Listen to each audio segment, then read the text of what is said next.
eu quero poder chegar aqui, sentar e poder bater um papo com vocês rápido, tranquilo, cheio de ideias, disrupções e argumentos, em que cada um traz o seu ideal, o seu ponto de vista, cada um fale, mas de forma sadia, de uma maneira tranquila, mas que o ponto de vista principal e de abordagem seja o jogo.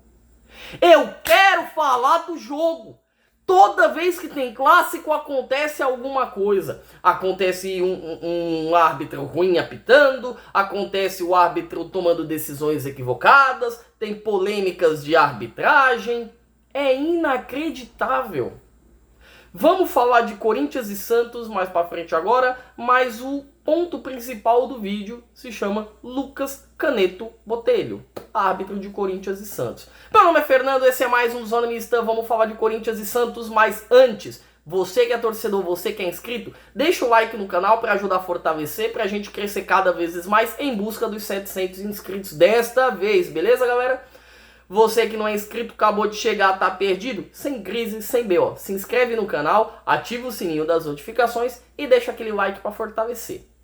Ontem à noite nós tivemos Corinthians e Santos na Vila Belmiro. O Santos marcou o seu gol com o Gabigol, o Corinthians marcou o seu gol com o Yuri Alberto. O Corinthians saiu na frente, foi melhor durante quase todo o jogo. No final, a inexperiência da arbitragem, a inocência da arbitragem, ou talvez a imaturidade, a incompetência da arbitragem acabaram salvando o Santos com aquela falta que não existiu para o gol do Gabigol. Bom, o Corinthians veio num 4-5-1, o Santos estava num 4-2-3-1, que mais me lembrava um 4-5-1 também, e as equipes vieram num comportamento um pouquinho diferentes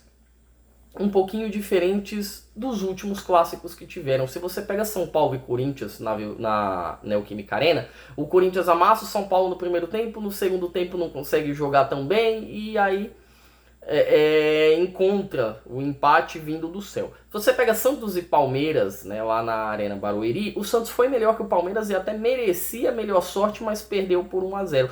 Eu imaginava um jogo menos aberto, justamente porque as duas equipes escalaram seus times numa espécie de 4-5-1, 4-2-3-1. Vou deixar as escalações pra gente falar a respeito. O Santos que vem com Brazão, Igor Cafu Vinícius, Zé Ivaldo Vaca Louca e vem com o Adonis Frias junto com o Vini Lira na lateral. Aí os meias do Santos, deixa eu pegar aqui, são o William Arão e o João Schmidt. Mais à frente nós temos Barreal, Rolheiser e Tassiano, famoso Tassitanos. Lá na frente o Gabigol. Era mais ou menos um 4-5-1. O Corinthians vem com Hugo Pepeca, Mateuzinho, Matheus Bidu, tô confundindo com o Breno Bidon aqui. Matheus Bidu. A zaga composta por André Ramalho e Gustavo Henrique. Mais à frente, aí sim nós temos o garoto André, que jogou muita bola. Ranielli, Breno Bidon, Carrilho. E tá faltando o Yuri Alberto.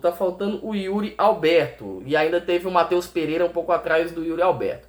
As duas equipes vieram numa espécie de 4-5-1. O jogo não lateralizou muito. O Corinthians começou melhor. O Corinthians buscava mais a posse. O Corinthians atacava mais. E eu achava que justamente era um erro do Dorival manter esse 4-5-1. Porque o Yuri Alberto ficava sozinho lá na frente e ele não tinha a velocidade necessária. Aí com 12 minutos de jogo, vem o Yuri Alberto, pega uma bola do campo de defesa, ele incorpora o Lionel Messi, sai driblando Deus e o mundo ali no meio campo santista, passa pelo meio campo, corre praticamente 80 metros, né? Vai pra lateral, centraliza, vai pra lateral, centraliza de novo. Ele passa pelo Arão, passa pelo Schmidt. O Schmidt parecia uma vaca louca no lance do pênalti. Toma o corte, toma o come pra dentro. O Yuri Alberto passa pelo Zé Ivaldo e o Zé Ivaldo levanta o Yuri. Mas dá uma levantada no Yuri, na cara do Caneto. Não tem nem o que fazer, não tem nem o que falar. Pênalti pro Corinthians. O Yuri Alberto, na hora de tirar o 10, na hora de bater o pênalti, aí o Yuri Alberto incorpora o Yuri Alberto. Ele larga o Messi de lado e incorpora o Yuri Alberto. O Yuri, pra mim, foi o melhor do jogo, já vou antecipar, tá? Jogou muita bola o Yuri, mas ele tem essa toxicidade com a torcida corintiana, essa relação meio tóxica. Uma hora é amado, outra hora é odiado. Uma hora é, ai, o Yuri é burro. Uma hora é, ai, Yuri me engravida de trigêmeos que não sei o quê. O Yuri é meio ambíguo com a torcida corintiana, é uma relação meio ambígua. Mas na hora de bater o pênalti, o Yuri vai parando, vai devagarinho, desloca o brasão e tira do gol também. Além de deslocar o brasão, ele tirou do gol. Aí fica difícil defender o nosso querido Yuri Alberto. Eu achei que o Yuri fosse ficar sentido, porque é o quarto pênalti dos últimos 5 que o Yuri perdeu. O Yuri perdeu o pênalti contra o Cruzeiro, o Yuri perdeu o pênalti ontem, o Yuri perdeu o pênalti contra o Flamengo e o Yuri perdeu o pênalti contra o Palmeiras. Dos últimos 5 pênaltis, 4 ele perdeu o aproveitamento de apenas 20%. Alguém tem que parar o Yuri quando o assunto é pênaltis, né? Ele tá parável, ele vai, bate, erra, mas é um rapaz, um garoto que sempre continua tentando. Resiliência não falta pro menino Yuri. Depois disso, eu imaginei que o Yuri fosse ficar cabisbaixo, fosse sentir o pênalti perdido, que nada. Passou 3 minutos depois, gol do Corinthians e Yuri Alberto. E aqui, antes da gente falar do gol do Corinthians, aí vai uma reclamação. O senhor Vojvoda, ele tem que melhorar o sistema defensivo do Santos. Eu não entendo porque o Luan Pérez não joga. Eu não entendo. Porque se a zaga do Santos pro resto do ano for Zé Ivaldo e Adonis Frias, o Santos tem um problema. O Santos tem o João Schmidt, que não consegue marcar, que não tem a recomposição rápida, tomou aquele come do Yuri no lance do pênalti, e o Arão, que foi um dos melhores em campo do Santos. Talvez o melhor em campo do lado do Santos. Mas não adianta você ter uma zaga muito lenta e uma dupla de volantes que tem determinada idade. Você fica muito travado ali no espaço. O Yuri recebe a bola, dá outro come no João Schmidt. O João Schmidt vai parar quase que na placa de publicidade. Ele chuta, o brasão faz uma belíssima defesa. A bola volta, o Bidu fica de frente da área para bater. Ninguém trava o Bidu. Ele chuta de novo o brasão. Dessa vez talvez ele poderia dar a manchete, tentar encaixar, não sei. O brasão espalma e foi a mesma coisa que aconteceu com o Rafael, que eu falei no jogo de quarta-feira. Ele espalmou para frente da área, o goleiro não pode fazer isso. Ela sobra no Yuri, que ele puxa para o lado esquerdo para bater. Quando o brasão viu, ele colocou o seu pé, né? O brasão ele tava no gol, ele colocou o seu pé direito, ele deu um passinho para a direita, esperando que o Yuri fosse fazer o arco, fosse bater de arco, que é o que todo mundo faz. O Yuri simplesmente bateu no contrapé do brasão, matou o brasão e a bola ainda passou debaixo das pernas, se eu não me engano, acho que foi do Zé Ivaldo. 1-0 Corinthians, e aí eu acho que foi o grande erro do Corinthians ao longo do primeiro tempo, porque o Corinthians tinha o momento, poderia ir para cima e o juiz não fez nada que auxiliasse o nosso timão. Brincadeira, o Corinthians teve as chances, mas não conseguiu. Teve uma chance com o André, que foi parado por falta. Era falta, talvez alguns dirão para vermelho, mas ele não deu vermelho, ele deu só o cartão amarelo.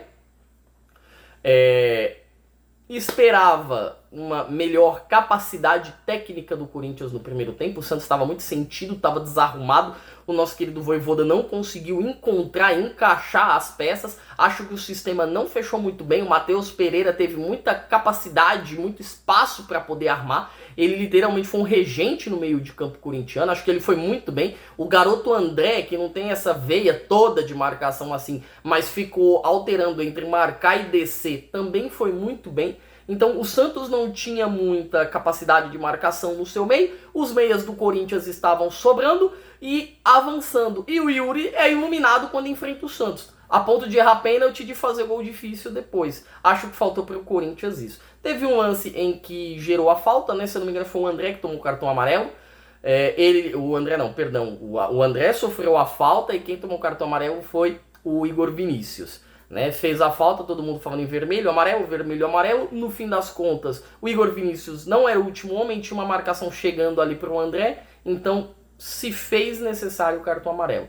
Porém, nessa falta que o Corinthians bateu, a bola pegou no Igor Vinícius, que estava à frente da barreira, ele estava antes dos 9,15 metros determinado pelo árbitro. Ali era para tomar cartão vermelho. Porque é o que a regra diz. Quando você pratica o antijogo, que o árbitro já deixa pré-determinado, aí é cartão. E o nosso querido Lucas Caneto Botelho comete o nosso primeiro grande erro. Ele não dá o cartão vermelho para o Igor Vinícius. Tanto que, numa jogada muito parecida, Quem toma o cartão amarelo do Corinthians no segundo tempo é o Charles, que ele não deixa uma falta ser batida, e aí ele vai tomar o cartão amarelo. Então, mesmo peso, duas medidas diferentes. O Santos até tenta chegar, não consegue, tem um projeto de bicicleta com o Tacitanos no primeiro tempo, mas não consegue nada. Vem o segundo tempo, o Corinthians esperando o Santos atacar, o Robinho Júnior entrou, o menino Miguelito entrou, o Santos tentando se ajustar, se auxiliar, mas ainda faltava qualidade, ainda faltava entrega, ainda faltava chute a gol.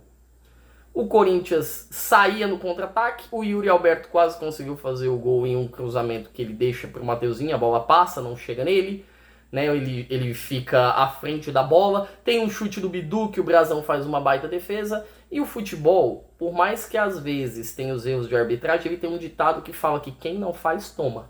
O Corinthians teve chance de matar o jogo, o Corinthians teve chance de fazer 3-0 no Santos e não fez. E aí vem o lance em questão, que é o lance do gol do Santos. Um ataque em que o Miguelito lança, a bola chega no Robinho, passa para o Lautaro recebe um carrinho do Gustavo Henrique.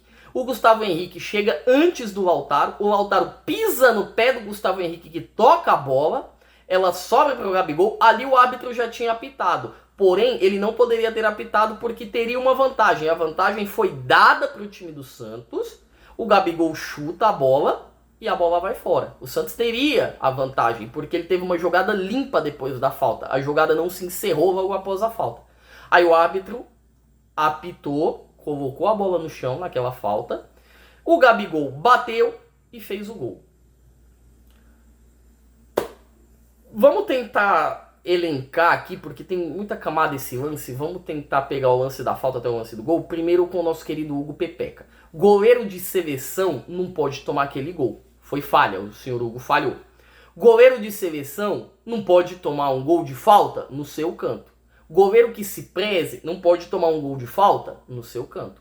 E não é que foi uma bola no chão e rasante que dificultaria. Não, a bola foi até um pouco a meia altura. O Hugo pagou pra ver, o Gabigol não tem costume de chapar, ele sempre bate de peito na bola, peito do pé na bola. Bateu em cima do Hugo e o Hugo, a bola passou debaixo dele, ele demorou até pra cair.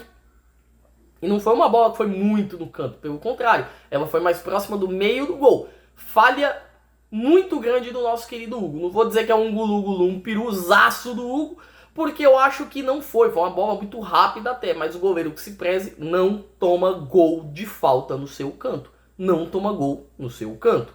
Ponto final, não existe discussão quanto a isso. O lance da falta, pra mim não foi falta, tá? O Gustavo Henrique muito bem na bola, muito bem na leitura da jogada, na leitura de jogo, consegue fazer o avanço e o alcance da bola, o Lautaro meio lento, pisa no pé dele, e aí nosso querido Lucas Caneto dá a falta. Eu não sei de onde aquilo foi falta. E pior, não dá nem pra dizer que o árbitro estava mal colocado, ele estava a 3 metros do lance. Por mais que o lance tenha sido rápido, o árbitro estava em cima do lance.